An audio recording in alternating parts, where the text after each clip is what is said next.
just tell you when you've got a minute to go, just in case you want to have a discussion.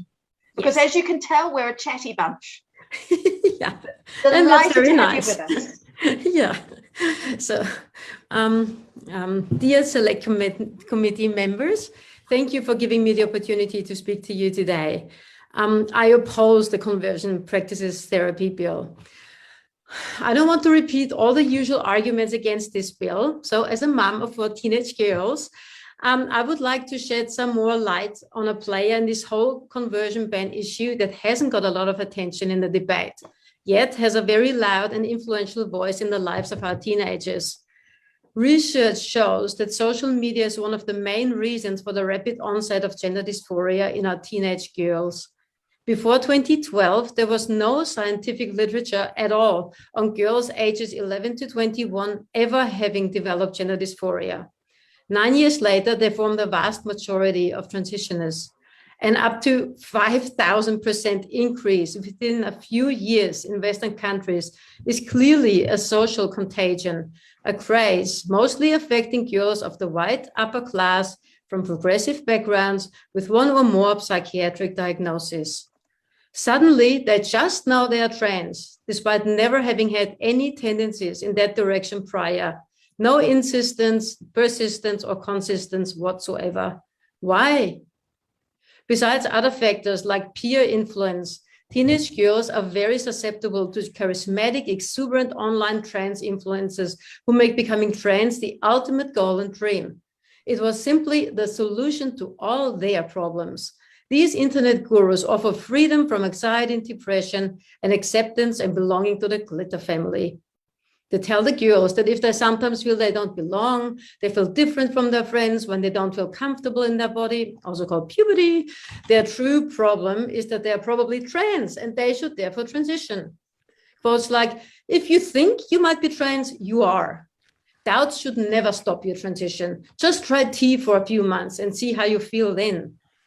Detailed explanations on how to transition follow, from chest binders to testosterone.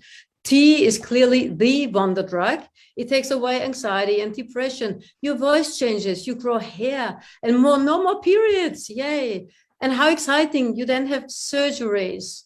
The negative side effects, the huge medical risks and lifelong consequences are hardly mentioned. And of course, you will be celebrated.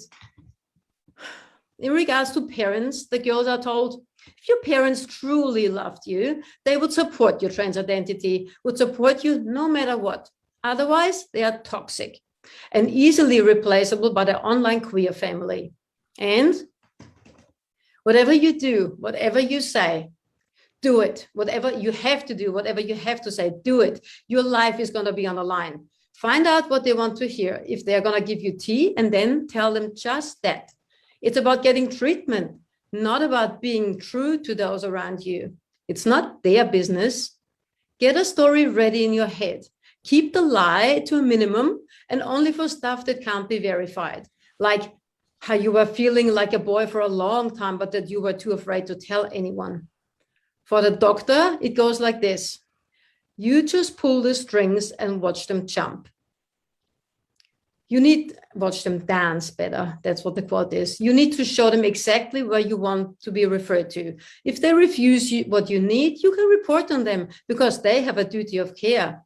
Dr. Wallace Wong, a Canadian gender therapy doctor, went so far as to advise his young audience to pull a stunt, suicide, every time. Then they will give you what you need. Adding that gender dysphoric kids learn that and learn it very fast. With all these quotes, I want to illustrate what parents are up against. Seducing voices hidden in a screen, promising happiness, teaching how to manipulate and lie, and driving a massive wedge into family relationships. Many of these girls would not present as trans without these online gurus, yet this bill would punish anyone who dares to counter their narrative. These teenage girl craze will hopefully, like all others, fade. But until then, this bill, instead of supporting the parents, would punish them with up to 5 years in prison, simply for trying to help their girls, I saw your hand, to help their girls love and accept their bodies. The influencers are the true conversion therapists of our girls. Their survivors are the rapidly growing number of irreversibly damaged transitioners. Their bodies are broken and can't be fixed. I hope Thank and you, pray. Maria. Yeah, can I say just one sentence? I hope and pray that many New Zealand parents find the courage to stand against this seductive indoctrination and find treatment for their kids' mental health issues without damaging their healthy bodies. And lastly, and I also hope and pray that you will pass a law that will not fill our prisons with good, solid parents, coaches, teachers, and pastors. Thank you. Thank you, Maria. And I'm so sorry. It is limited time that we have with you, but we have come to the end of it. Thank you very much for your submission. And I hope you're enjoying the school holidays with your 4 teenagers the way I am. I will. Thank you.